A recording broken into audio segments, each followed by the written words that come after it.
Mes chers amis, bonjour, bienvenue sur la chaîne de la French Touch. Aujourd'hui, nous allons parler du 4e épisode de The Acolyte. Et croyez-moi, mes chers amis, je suis très en colère. Mais où sont donc passés les 200 millions, à peu près les 180 millions de dollars dans cette série? Je veux dire, on est au 4e épisode et c'est toujours aussi mauvais.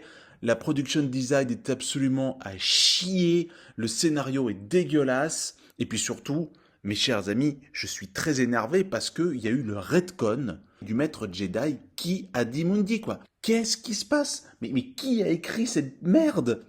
Qui a dit Mundi, il n'est pas censé être né. Mais de qui il parle là?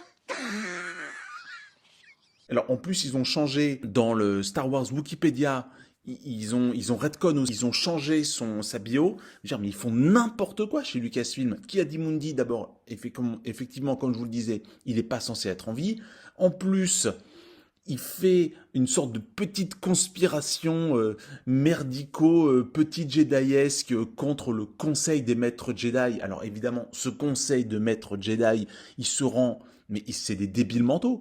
Le Conseil de Maîtres Jedi, vous vous rendez compte, il y a eu 2 meurtres de Maîtres Jedi. Et ils se rendent même pas compte de ce qui se passe. Mais c'est des nazes, c'est pas normal. Ah oui, alors, et aussi, on a le droit, attention mes chers amis, pour la première fois dans Disney Star Wars, au pronom non binaire. Bravo Lucasfilm, encore une fois, nous avoir pondu cette bouse.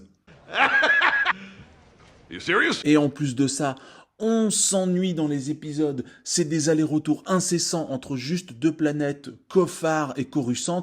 Ça n'a absolument aucun sens. Les plans, c'est mal filmé. Je veux dire, les effets spéciaux sont pourris. Non mais c'est n'importe quoi. Peut-être la seule chose qui est intéressante dans cet épisode de naze, c'est les 3 dernières minutes. Et encore, je vais vous faire rire. They fly now, comme on dit en anglais. Ils volent maintenant.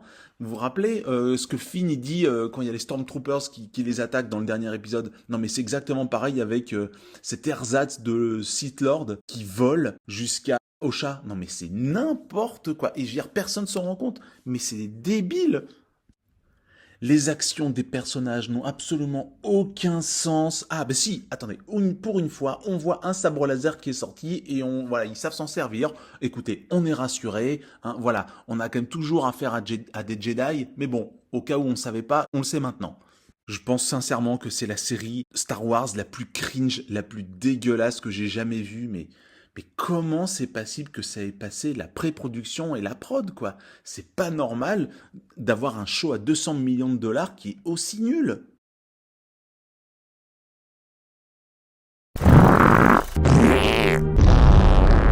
Tout est acheté dans cet épisode. Alors évidemment, bon, je vous reparle pas encore une fois de l'épisode 3 qui m'a achevé littéralement. J'étais en dépression nerveuse pendant une semaine. Je me disais qu'on pouvait pas faire pire avec l'épisode 4. Alors, ils ont pas fait pire, mais ils se sont enfoncés dans leur merde idéologique. Ma review, elle va être malheureusement très courte parce que j'ai rien à dire sur cet épisode. Je suis au fond du trou pour Star Wars, pour tout le Star Wars que j'aime depuis mon enfance. Il y a tellement pas de respect de l'univers créé par George Lucas. Qu'est-ce que vous voulez qu'on dise? On est juste des pauvres spectateurs lambda maintenant et on voit notre bateau sombrer tel le Titanic se faisant défoncer par 4 icebergs en même temps, quoi. Voilà, mes condoléances. Bah c'est pourri, c'est nul. On a constamment l'impression dans toutes les scènes d'être dans un tout petit studio dans lequel ont été tournées les scènes. Par ailleurs, scènes très courtes, hein, on n'arrête pas de jongler entre Koffar et Coruscant. Je vous l'ai déjà dit en début de vidéo, mais les scènes sont très courtes. Donc en fait, on n'a pas du tout le temps d'établir des bases de scénario, des bases historiques pour vraiment avoir un fil conducteur logique, et ne serait-ce même d'ailleurs que depuis le premier épisode. Tout est trop rapide, tout est mal écrit. Là, pour moi, ça passe pas, quoi. Le retcon de Ki Adimundi, c'est pas normal, quoi. Ils ont quand même des personnes chez Disney Star Wars, chez Lucasfilm, qui connaissent le lore. C'est pas possible que les équipes de Lucasfilm aient laissé passer un truc pareil. Ki Adimundi, il est censé être né 40 ans après cet épisode. Et en plus, si vous vous rappelez bien, dans la menace fantôme, lors du conseil des maîtres Jedi, il dit que nous n'avons pas entendu ou vu une menace Sith depuis 1000 ans. Mais alors, mais qu'est-ce qu'il fout dans cette petite conspiration à se dire que oui, il faut envoyer une équipe de Jedi aller traquer je sais pas qui pour faire je sais pas quoi? Non mais c'est n'importe quoi. Il y en a vraiment marre que Disney Star Wars chie littéralement sur la legacy de George Lucas. Et ah oui, et un dernier truc qui m'a ultra énervé, c'est genre Mae, attends, je t'explique, hein. Elle a tué 2 maîtres Jedi, et la meuf, elle croit qu'elle va aller tranquillement se rendre aux Jedi et qu'ils vont la laisser tranquille. Non mais, what the fuck?